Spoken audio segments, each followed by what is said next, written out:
welcome to my channel. I am currently surrounded by every single one of my books that I have not read yet. As of this second, I don't actually know how many there are, but I've recently kind of decided that I probably do need a TBR cart for my physical TBR because buying books has become quite the hobby for me.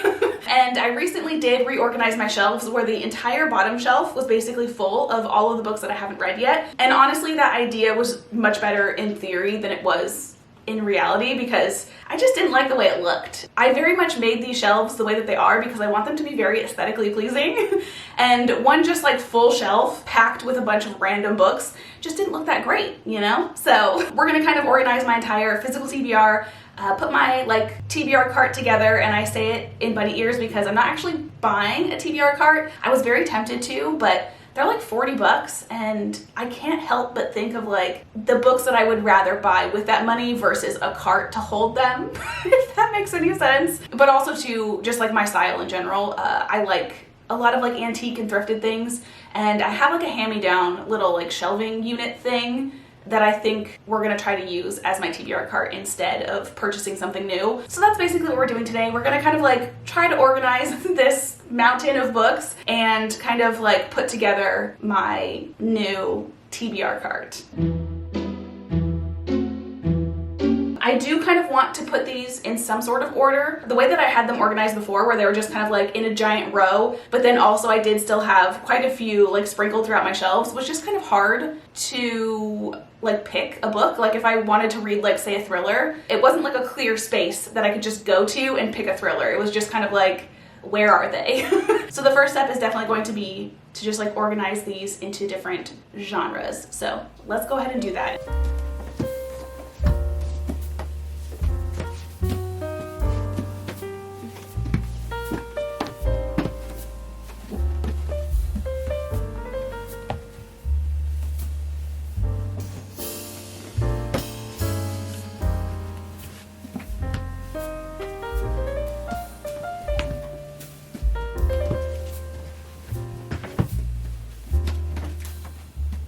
All right, we've put all of the books into 7 different piles behind me, and I did count them all. We have a total of 62 books in my physical TBR, which is insane. When I first got back into reading last year, I did a lot better job at only keeping like a few books at a time that I hadn't read yet, but things have definitely gotten away from me since I started this channel, which speaking of, I did actually go to the bookstore yesterday and I vlogged the entire process. It'll be the video after this one that goes up. And I did end up getting, I think it was 5 more books. So technically I have like 67 on my physical TBR, but I'm not gonna show those ones because then I'll ruin the whole surprise for the bookstore vlog. Anyway, now let's go ahead and go one by one through each and every single one of my books on my physical TBR. I'm gonna go through each pile and kind of tell you what I have for each genre, and then we'll kind of get our TBR cart together. This first stack of books that I have is actually 2 different genres kind of clumped together because I feel like they just make sense to be together. This first little set is actually, I don't actually know what genre this would be. I guess just like romance. This is the Magnolia Parks series. I did already read the first book, so that one is on my bookshelves.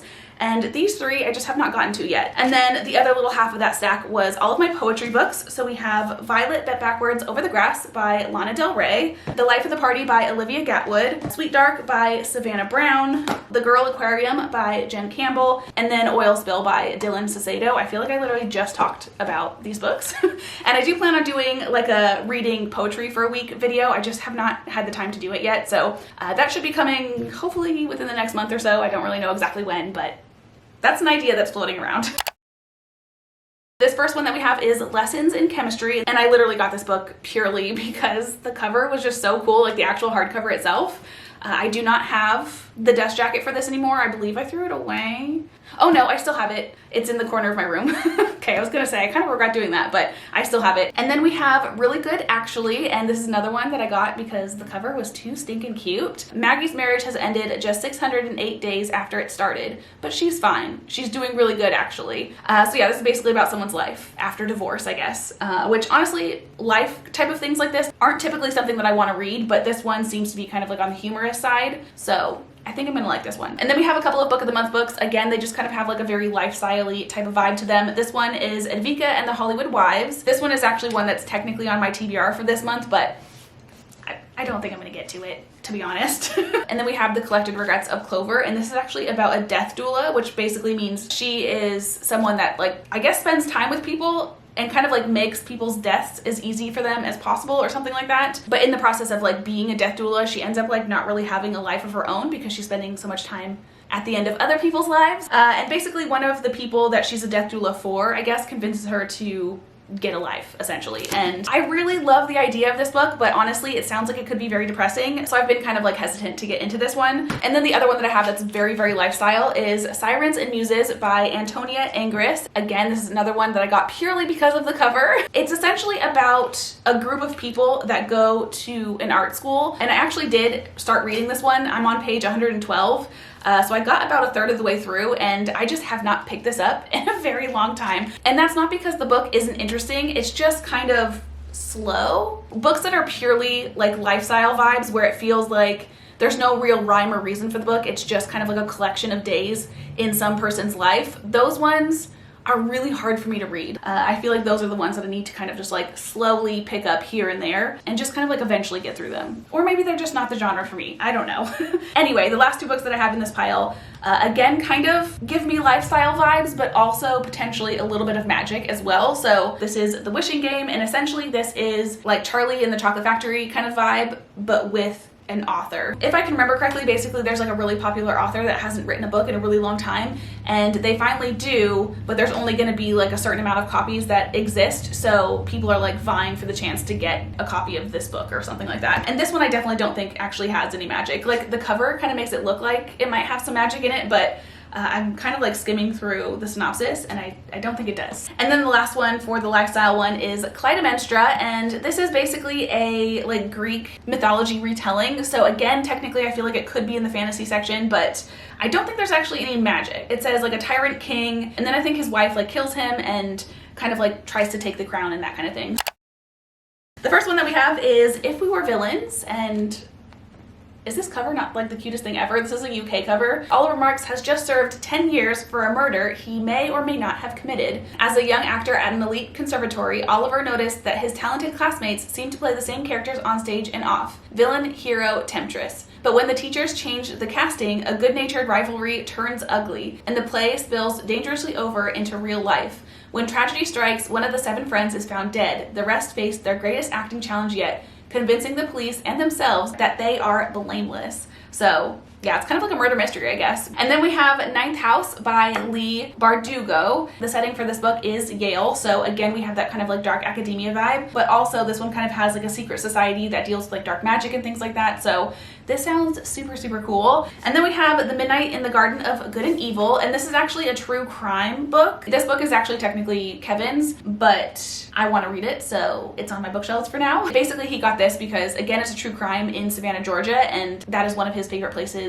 to like visit. We actually went a few years ago, and it was such a fun freaking trip, and he said while reading this, like, he recognized some of the places that they were talking about, so I think that'll be really cool to like hear about a true crime that actually happened somewhere that I've been, and I can actually kind of like picture where things are happening. And then on that same note, this is another book that I actually just recently got that Kevin has already read. He actually just finished this one and he said he really liked it. This one is Murder Your Employer by Rupert Holmes. Again, we have another school involved, but this one is specifically about a murder school, and he said it did follow like 3 different students, I think it was, and yeah, I don't know, it sounds really cool. And then last but not least for this pile, we have yet another Book of the Month book. This one is the London Seance Society. Unlike the other ones, this one actually has absolutely nothing to do with the school.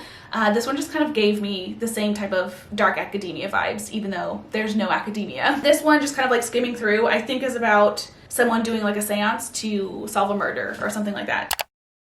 I really only have 3 science fiction books, and as you can see, that series is Red Rising. This series does have 6 books in total, and I only have the first 3 just because, I mean, it's taken me a while just to pick this one up, so I didn't really feel the need to buy all 6 books right away.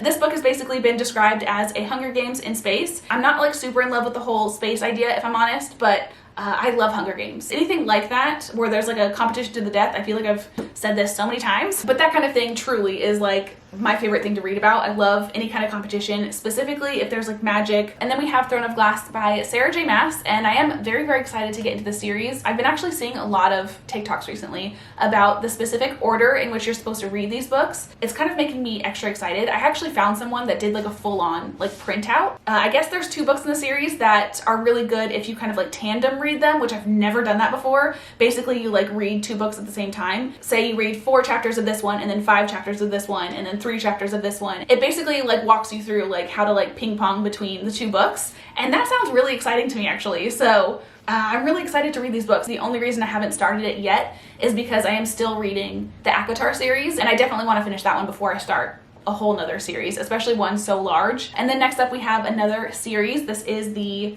Actually, I don't know what the series is actually called, like the shorthand of it, but the first book is called A Darker Shade of Magic, and this series was written by V.E. Schwab, which is the writer of The Invisible Life of Addie LaRue, which is a book that I really, really loved, so that is basically why I bought this series. This is Immortal Longings, and I do believe this is one of my more recent Book of the Month books. Adult epic fantasy debut inspired by Shakespeare's Antony and Cleopatra, a fiery collision of power plays, spilled blood, and romance amid a set of deadly games. So again, the whole games competition thing, freaking love. And then we have Ordinary Monsters, and this is another one that is technically on my TBR for this month, but again, I don't see myself getting to it just because this one does for some reason really scream like winter Christmas vibes. Like it has nothing to do with Christmas or winter, I don't think, but like, I don't know, for some reason when I read the synopsis of this one, I can just picture myself like curled up in a blanket with a cup of like hot chocolate and like it being snowy outside. Like I just want to be very cozy when I read this.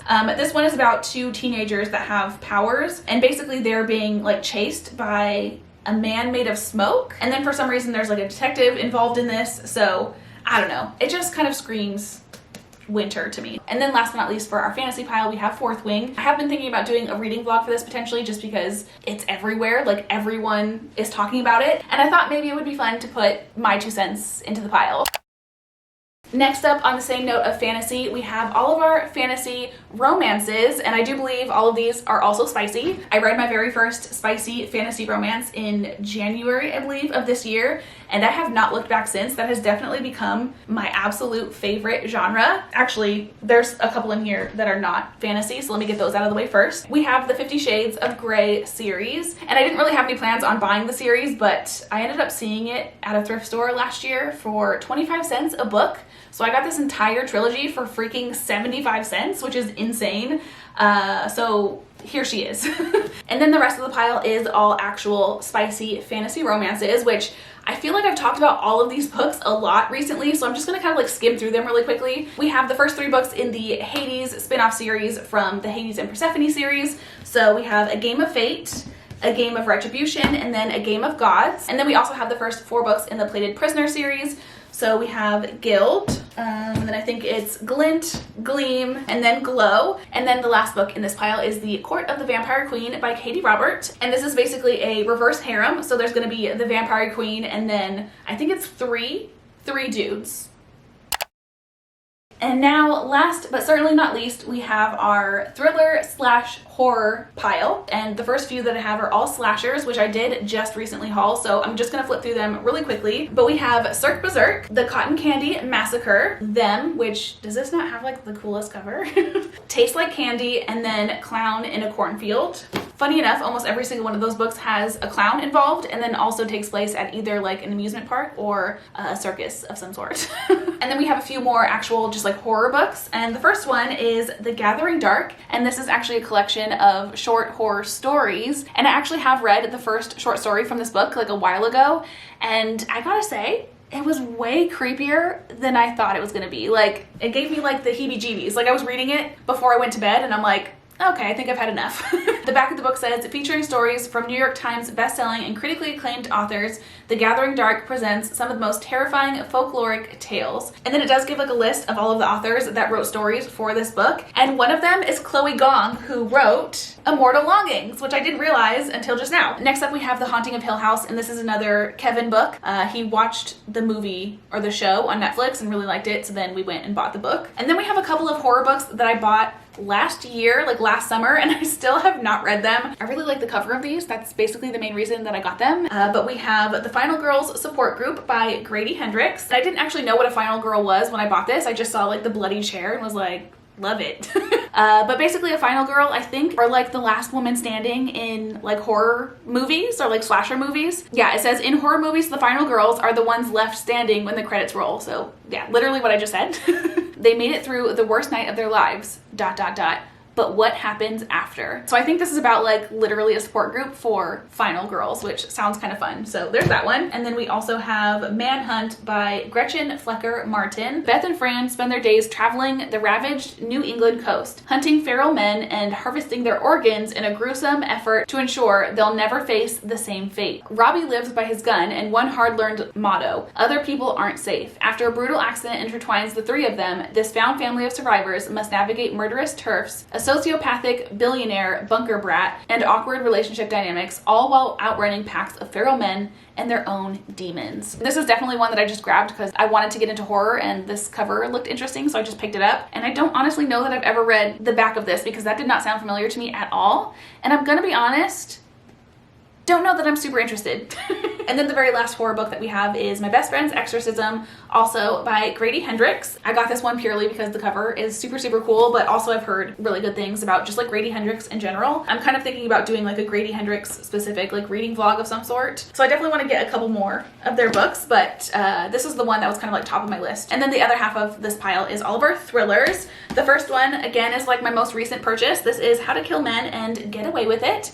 And this is basically about a woman who is kind of like, I guess, being followed by some guy at a bar, and then she ends up killing him and becomes addicted to it. Everything that I can tell just from like the outside, like the cover, the synopsis, like everything about this book just seems kind of like witty and humorous.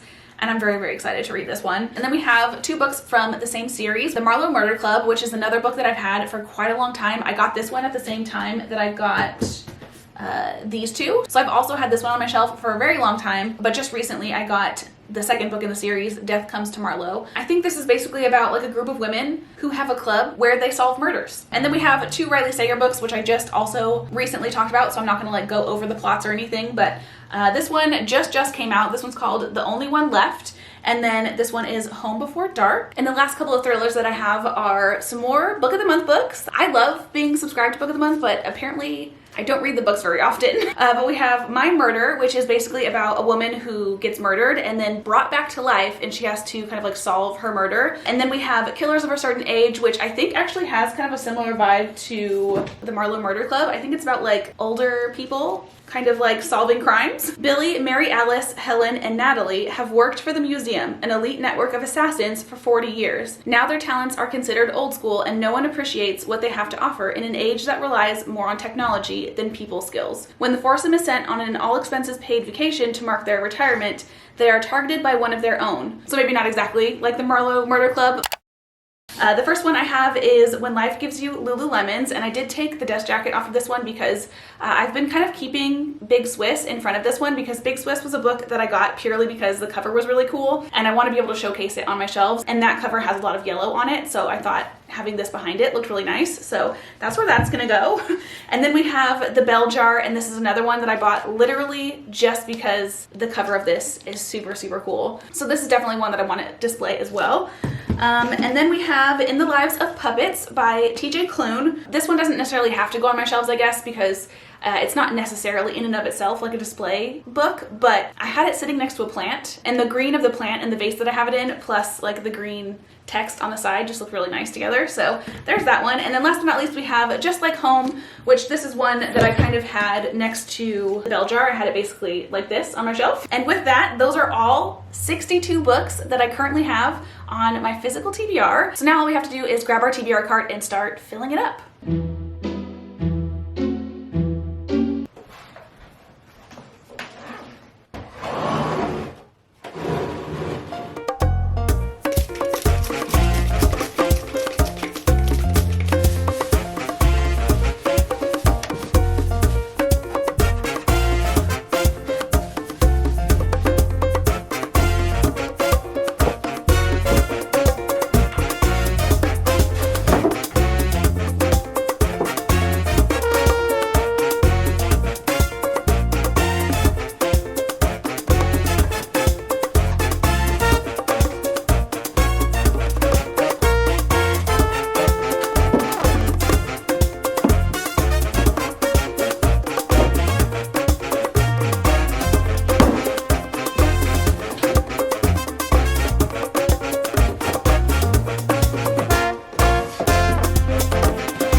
on this little shelf with room to spare, which I'm so surprised by. I do have my little like pile of 4 books, but then I also have Ordinary Monsters, Fourth Wing, and then all of my poetry books. I have those set aside as well because I'm going to be putting those on my like actual little TBR shelf because I plan on reading those this month. So 11 of the 62 are not on this shelf, but I still feel like they would have all fit because like I said, we have like a good amount of space here, but then also there's a little bit of room at the very top of the shelf that I could kind of like stack some books. They wouldn't fit upright, obviously, but if I just kind of stacked them the way that I have the ACOTAR series stacked, I could fit a few more on top, which I thought I was gonna have to do, and I don't, which I'm very pleasantly surprised about. And with that, that is our finished TBR cart and my entire physical TBR. I'm absolutely in love with this. Like I said before, this is not like an actual cart. It's just like a little like thrifted wooden shelf unit thing. But it fits my books perfectly. It fits in this little like space perfectly. Honestly, the only thing that I want to change about it is potentially like sanding it and staining it the same color as my bookshelves because it definitely kind of sticks out. The only reason I didn't stain it was because it kind of has like some decorative elements on the side that are kind of like curvy, and I just feel like that's going to be like the biggest pain in the butt to sand. So as of right now, I don't care enough to do that, but maybe one day in the future. And if at some point I ever want it to be more mobile, I could always just add some wheels to the bottom of it to actually make it a cart. But yeah, but as of right now, I'm freaking obsessed, and I honestly cannot wait to do my very first TBR jar video with my new setup. I won't have to like hunt through my shelves to find books anymore. They'll all just be right here. So much easier. But anyway, that is everything that I have for this video. I hope you guys enjoyed it. I hope you have had the most amazing of days, and I will hopefully see you guys in my next one. Bye. Now all I have to do is put back my bookshelves. They look a mess.